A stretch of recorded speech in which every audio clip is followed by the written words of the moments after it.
Afternoon all. I thought it would be nice to have a look at early Max Euwe games from the 1928 Olympiad, where he won actually the World Amateur Championship. There were strict rules for participation in this Olympiad regarding, in inverted commas, professional players. So how did he win this second Olympiad 1928 Amateur World Championship? And let's have a look at the style of Max Euwe in particular. So as white against Coles from Germany, he kicked off with knight f3, and he played an English opening c4, which is very, very popular at the moment. There's a big resurgence in playing the English opening. So this is back in 1928. So Max Euwe is playing with white, and now he's going to do a double fianchetto with b3. Okay, so it looks like a pleasant position for white, and white now plays the central break d4. So after cd, knight takes d4, black plays bishop d7. White has a pleasant looking position, and he's not committed his e-pawn yet. Both sides now castle. And now black plays knight takes d4, which actually after knight c3, black plays knight takes d4, which leaves the queen in quite a good place actually. The queen has the flexibility maybe even to come over here, and it's potentially dangerous also on the diagonal. So at the moment, okay, black has to be careful here. He played bishop c6, challenging this bishop. Now knight d5, making use of that battery against g7. Okay, so knight h5, protecting the bishop, encouraging the swapping of dark squared weaknesses, dark squared bishops. So queen d2, and both sides do have more dark squared weaknesses, but black's dark square weaknesses around the king may be more critical. Bishop takes d5 is played now, and Max plays bishop takes d5. Okay, and now queen b6. So how is black going to generate counterplay from here? And what are white's concrete threats? Rook f d1 is played. After knight f6, the bishop goes to f3. So white is keeping a good lock and key on black playing d5 here. The natural pressure on the d file. He hasn't put a rook. He doesn't need to maybe put a rook on c1. And in fact, we see after rook fc8, an ingenious idea is being prepared. Actually, an ingenious positional sacrifice, believe it or not, is being prepared in this position now at move 18. White plays rook d4, and you might think, what is the point of rook d4? This position seems to be a little bit lacking in what we consider modern counterplay against c4, with black sort of maybe playing for b5. The queen's in the way, so where is black's counterplay? Black plays a5, which seems to want to generate counterplay with a4. Then we see rook ad1, and an important point is about to be revealed very soon.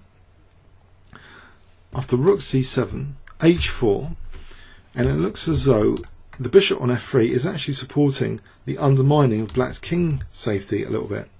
Black plays actually h5. He doesn't want white to play h5. And if white played h5, maybe an important pawn, dangerous pawn, could be left on h6, which could be dangerous along this diagonal. Okay, so h5 maybe in view of that. But now comes the positional sacrifice. I wonder if you can spot it if I give you 10 seconds starting from now. Okay, rook takes d6. Very neat play in this game. Very neat striking play. You know, doubling rooks, then the positional sacrifice for a pawn. And white's domination of d5 is evident. So bishop d5 is going to threaten queen g6, for example. And also, of course, he's threatening to win another pawn for the exchange.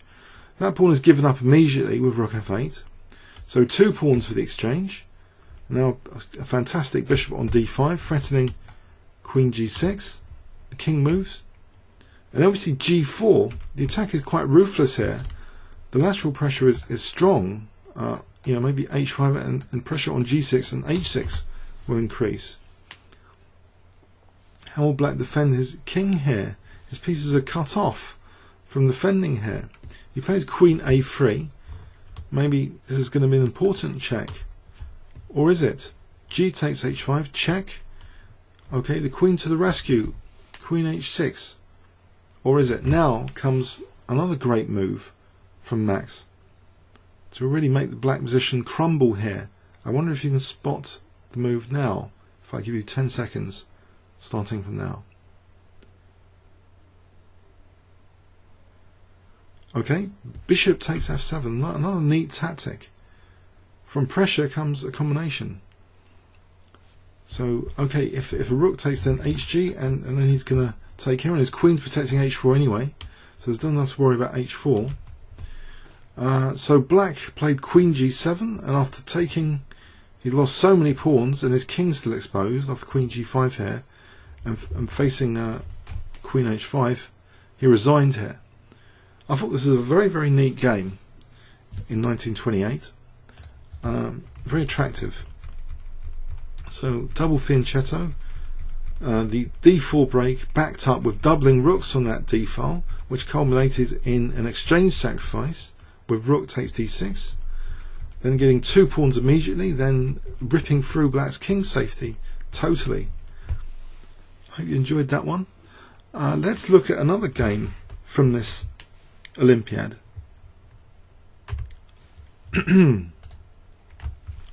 as white against Matteson's. Okay, so knight f3, okay, d5 and c4. Okay, now knight f6, I think this might be called American defense. It's not supposed to be that good for black. It's like a worse version of the Grunfeld here. If white can take on d5 immediately, because he can get this pawn center with tempo if he gets to kick the knight, which he does. So he's got a nice pawn center here. Knight c3, bishop e7. From a stylistic perspective, it looks like classical and combinational, and to do with pressure, and an eye for combination is evident in Max's play. So both sides castle c5. Okay, now he plays d takes c5 to get this binds pawn, this dangerous pawn here. So the soft spot's emphasised really. It's hard for black to arrange defences with knight on f6 now. Bishop e7, now queen e2 with obvious threats in the position, like queen e4, which could soften the black king even more. It's not used up here. Rook d1, threatening maybe bishop takes h7 and winning the queen. So black blocks that d file. Now a lot of pressure is brought to bear on d5 with the move bishop e4. Black has the tactical response. Knight takes c3 here, attacking the queen. So if rook takes, there's knight takes check. And if pawn takes, black would be given time to move the queen. But Max plays now bishop takes h7 check. So he's supporting the idea of queen c2 check, and he's going to try and win the queen like that. Black sidesteps therefore king with king h8. But white has nabbed the pawn there. B takes c3 and is still attacking the black queen. Okay, so the queen now moves away, trying to regain material now. So bishop c2, queen takes c3, but at some cost. Black's king safety is a bit loosened here without that pawn. Queen e4 now comes in crudely, threatening mate. Black parries. And then we see knight g5, introducing more direct threats like queen h4, queen h7. Black defends with queen b4, defending laterally against queen h4.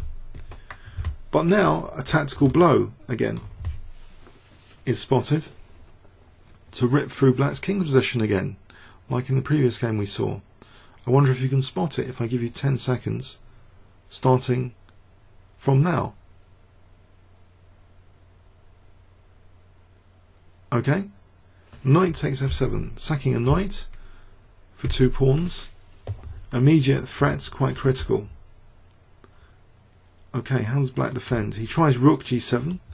Now we see check on h5, keeping an eye on e8 to return to if needed. Bishop h6. after bishop f8, bishop just simply taking on g7, and now rook d3, and black, without these pieces in play, he resigns here. His king is facing huge threats still. Queen e8 first, just to kick things off. Bishop can't use d7 at the moment still. So queen e8 and then the rook could finish the job here. It's difficult for black to defend this position. If queen f8, then maybe if queen f8, then rook f3 looks very strong. Or just, and then landing a blow on h7. Black resigns here. So another very neat game, starting with a small advantage, a little bit of pressure. And black's king is slightly loosened as a result of this bishop e4 move here, and black is left with also these pieces as spectators during this game. Okay, you might argue, well, his opponents are not too strong in this. It is the World Amateur Championship, but still these are the strongest amateurs in the world, and I think they're pretty neat wins so far, and maybe something could rub off for our own style if we look at early Max Euwe games. So let's have a look at another game.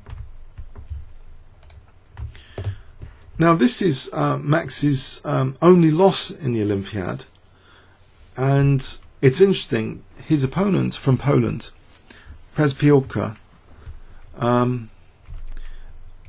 played a kind of material grabbing game. D takes c4, early grabbing material, and but we soon see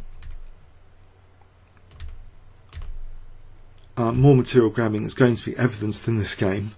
Okay, so black at the moment is playing very energetically. He's going to free his bishop. There's going to, unlike the previous opponent, these pieces are going to be involved in the action here.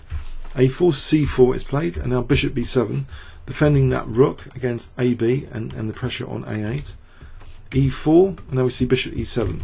Black is prepared to slide into the light squares on e5. Not too afraid of this e5 wedge here. Knight d2, queen c7, provoking white. E5. He hasn't castled yet. He could castle queenside. White plays e5, perhaps prematurely. Knight d5, and now knight e4. Black is refusing to castle.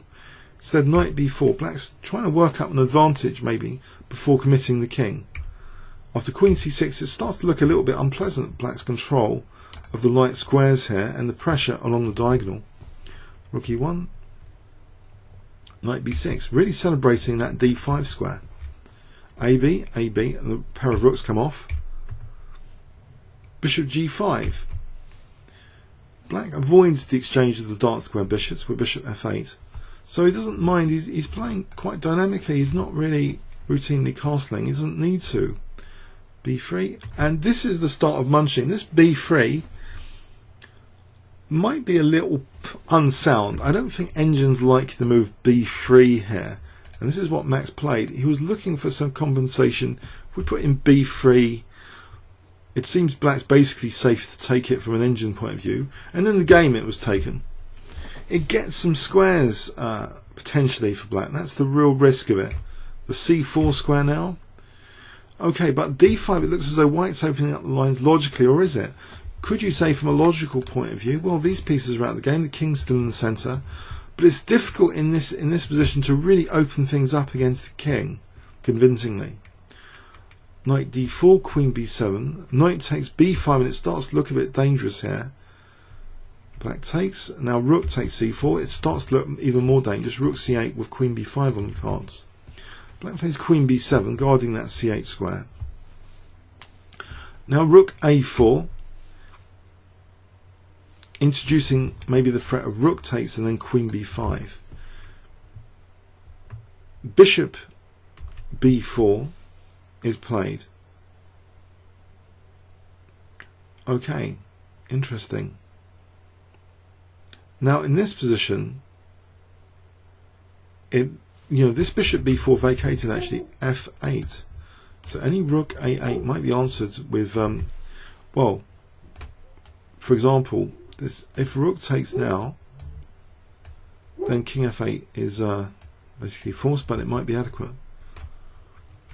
Okay, so In this position, bishop b4, queen d3 was played. Now h6, bishop d2, now bishop e7, back to e7. Rook a5, and it looks starting to look a little bit bad for white after f5. If he loses that pride of his position, that e4, this diagonal can also be emphasized more. E takes, knight takes. g2 is really under fire now, virtual pin on the cards, but it's check. And white really is facing some pressure now, even though black hasn't done anything with his rook. Check, bishop e3, menacing threat with bishop c5, surely. Rook c8. Okay. In this position, is bishop c5 possible? Let's check this. I think white's bishop c5 is answered as the engine says. Rook takes, queen d7, black's slightly better. He's hitting that back row, the back row implications. Okay, so f3, queen b4, threatening queen e1. f3 might not have been the best move. Check, king f2. Now rook c7. I think black's consolidating here. Here's this extra pawn up, and now he's getting some more central control. And now with bishop d4, he's threatening immediately queen d2. And here it gets very grim for white, losing that bishop there. For nebulous compensation, a king chase, a short-lived king chase, and he loses that rook as well. So he was munched in the end. So it was a slightly risk-taking game for Max. And it seems black's attitude from the start, with the queen's game accepted choice, maybe echo something later that black is looking to win material if he can gain squares and crawl out later. He's not too concerned about his king in the centre. So black played a fine game here and withstood the onslaught. He didn't mind his king in the centre. That queenside pawn was a big concern for white, and eventually black's pieces started to hone in on white's king, winning material. Okay, let's have a look at another game. So against the Italian Rosselli del Turco, Stefano Rosselli del Turco, d4, and we saw c4. So a change from the English Open just into Queen's Gambit declined territory. Rook c1, delaying that development of the bishop. And now after a6 he plays c takes d5. Okay, c6. Now knight e4 freeing maneuver. I think Capablanca was given credit for this freeing maneuver. Bishop f4, f5. Okay, so we see here a clear dark square set of weaknesses. Can they be exploited? Knight e5, just plonking a piece directly on e5. And now black plays bishop d6, and now white plays f4. So he doesn't mind, Max doesn't mind the double pawns in the centre. Maybe either option has something going for it. Although if you take it with this, then this diagonal is more sensitive. So maybe taking when the f pawn is preferred here. Bishop e6. Black's not keen on taking on e5. Now bishop takes e4. And now queen b3, putting direct threats like queen b7. And knight takes e4 to black. So what does black do about knight takes e4 and queen b7? Black played now bishop takes e5, maybe a move he didn't want to play earlier. And now actually d takes e5 is more justified here. Because maybe, given white's controlling b6 as well, maybe the d4 square or the c5 square can be made use of in different ways. Queen e7, queen b6. Okay, starting a lockdown on these dark squares. Rook f7, knight e2, coming in on the d4 square. Very powerfully, knight d4. So nice positional play from Max Euwe here. Black gets a little bit desperate now. He plays g5. And now we see the queen wanting to exchange off queens. If black refuses, then queen d6 would start looking a little bit painful perhaps in some variations.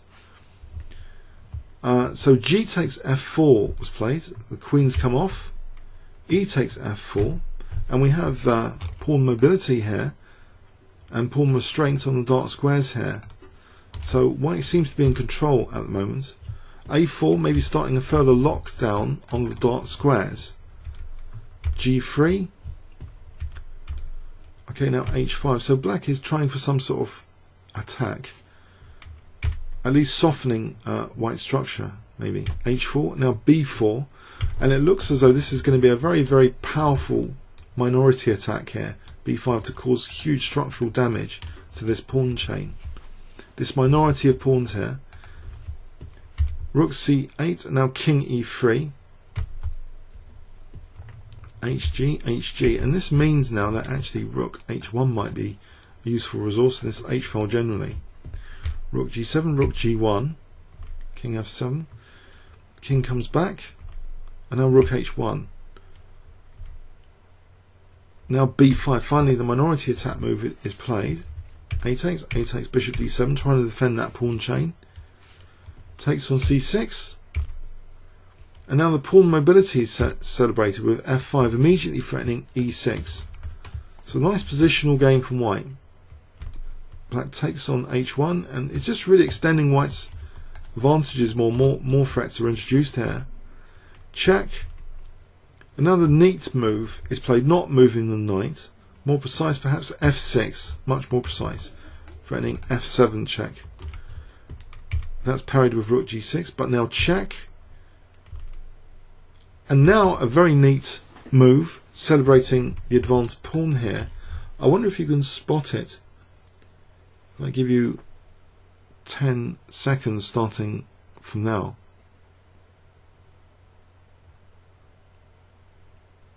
Okay, rook g7. So this knight, if he doesn't want a pawn there, that would be difficult to defend if the knight's controlling e6. So check, and actually not king takes, because then cd will be checked. King goes to g2. Now we see bishop h3 check. Okay, to lure the king to the h file for this check, and then take on d4. But in this position now, forceful move, rook g8 check, and now f7, and white's queening quite quickly, or winning a rook. Well, it's end of game here, it's curtains. Black can't defend that that easily. Okay, he can try and play e2,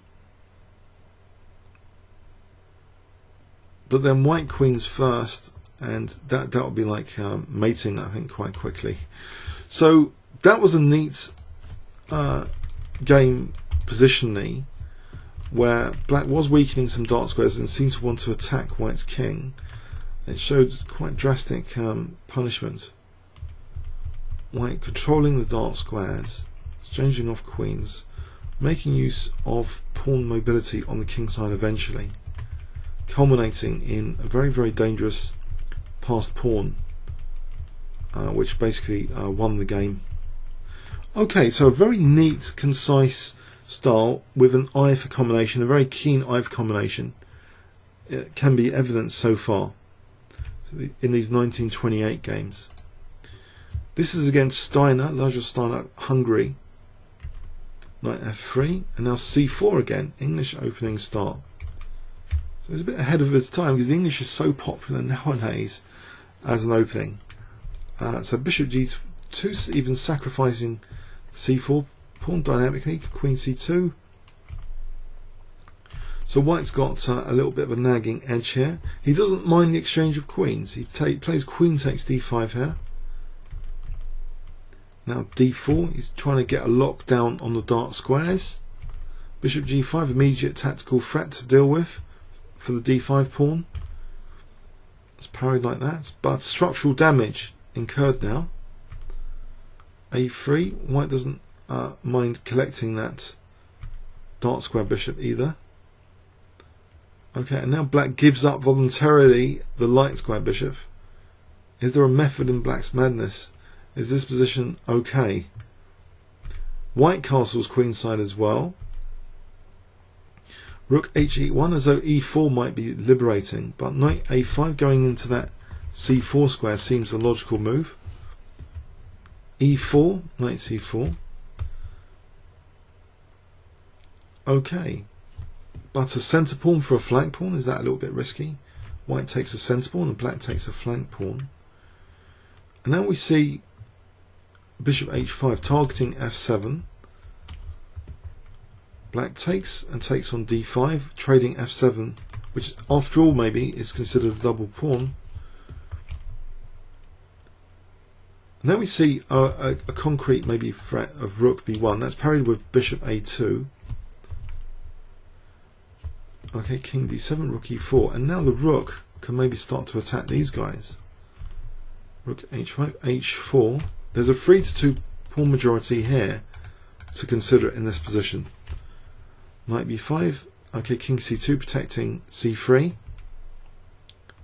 Rook g4. The rook is keen to go to g7 here. And now bishop e6. The bishop is protecting and attacking things. Rook g6, finally victimizing the f6 pawn. Rook g5, and now h5 might be dropping. So knight e4, swapping f2 for h5, but he wins f5 now, and we've got a 2-0 pawn majority, which is usually quite healthy here. So this looks like it's an easier task now for white. g4. Bishop c2, the bishop can guide these pawns forward, surely, and the king is also coming up to herd the pawns. Check, king f2, and the knight is going to be munched, it seems, with king g2 here. And in fact, here is the last move of the game. Positional treatment, modern looking English opening game, temporarily sacking the pawn, and in this position, you know, d5 is a problem. You know, he's inflicted structural damage, and he's showing some superiority of the bishop over the knight, and he's willing to trade theoretically looking weaknesses for more exploitable weaknesses. Just simply a single rook being left to come in to attack f6 or h5 here. And that did culminate in winning black's pawns over there and having a completely won position here with the knight stranded. So very neat stuff. I think we're evidencing here. We're witnessing. Let's skip draws. There's enough wins in this tournament to go on. Here's a shortish win against Finnish player Anatol Shapernov. Okay, so e4 by Max, bit of variety, and we see an early Sveshnikov game. So 1928. Okay, but black doesn't play knight f6 here, so it's the Bourdonnais variation instead, I believe. e5 immediately without f6. The knight actually goes to f3 here. So black's still got this hole on d5. So how does Max make use of the d5 hole? Bishop g5, okay, looks very logical to pin that defensive knight. And he immediately takes it on f6. That's an interesting decision, perhaps. Why did black take with g takes f6? Let's just make sure with an engine there's nothing completely obvious. Queen f6 is actually, from an engine point of view, quite kind of favoured as the best move here. So maybe I'm not really convinced then if there's no punishment of this move. Maybe he's just looking intuitively at the light squares. But okay. G takes gives white technically, from an engine point of view, a nice position, and it looks pretty grim actually, these double pawns here. Queen b6, but black maybe is looking at piece pressure, but is it only temporary, the g file or this diagonal? d6, knight c3, now knight e7, as though maybe, you know, knight can swing in and the rook can be made use of. Knight h4 though. Okay, after h5, now check, kind of a nuisance check, getting rid of that very important defender of the light squares now, and the king not castling, but moving around manually. Queen f3 hitting f6. Now knight f5. Okay, so black is now left with chronic light square weaknesses here, with a huge knight now appearing on d5. Queen d8, and now b4 driving the bishop back. a4, a6, now check. And this looks very dangerous now for black. Takes. And the king is brought forward. Queen f3 to the slaughter, I would say. Bishop a5, check. Actually, that was winning a rook, that check. No need even to make the king, just win the rook, the loose rook. Okay, that was a pretty not the best game by black, shall we say? But it's a 1928 game. It's just we're looking at the amateur world championship, so they're not pro players, these. And okay, we saw the huge knight versus the bishop being demonstrated, and the loose rook on h6. It wasn't a huge test tactically, maybe, and positionally this game, but let's go on. So against Norman Whitaker from the USA now.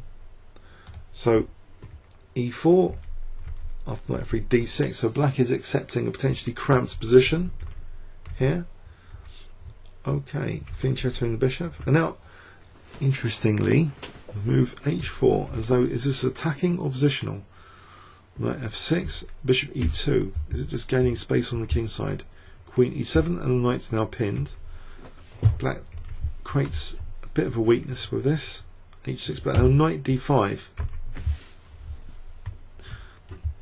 Queen d8, and now bishop takes f6, voluntarily giving up the dark square bishop, which may have been a little bit controversial in the previous game we just saw. Okay, is this a dangerous tendency to have in general? But now knight f6, queen d2. Okay, knight c6, and black is accepting the dynamics involved with having the double pawns here. White castle queen side, not worrying about the b file. Protects his b2 like this. Queen d4. King e7. Okay, bishop f3. Now c5. Now an interesting move by Max. e5. Okay, so we have the exchange of queens in an interesting manner. Rook takes d4. So we have here a position equal material at the moment, but does black have a few more weaknesses to pick on? Check, exchange of bishops, so we're in a raw double rook ending. Rook e1, where white controls that central file for the moment. Rook f3, not minding offering h4 pawn here. Rook c3, probing. I think the other rook comes in, starts probing as well, some weaknesses on the king side.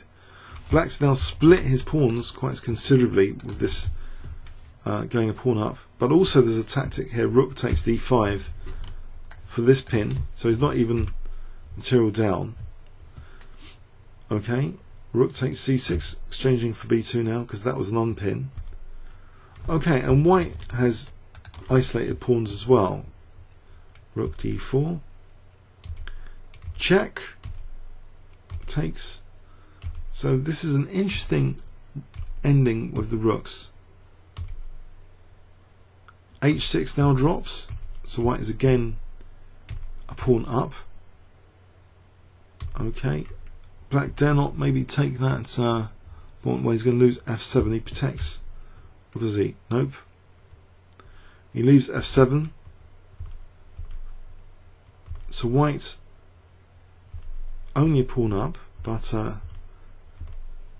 aiming to be 2 pawns up, maybe if he can win a5, getting one pair of rooks off. This is transposing into one king and pawn ending here. The opposition can be kept, and this pawn can be dragged up the board.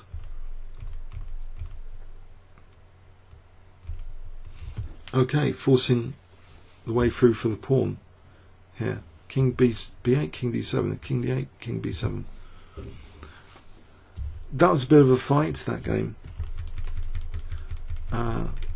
So interesting simplifications, and we go quickly into this rook ending, where a lot of probing manoeuvres and swapping of weaknesses occurred, with white seemingly getting the better of it, transposing into a 1 king and pawn ending. Okay, let's look at another game. Nope, we've run out of games with white. Not to make the video too big, I'll do a separate video for his games, interesting games with black in this 1928 Olympiad.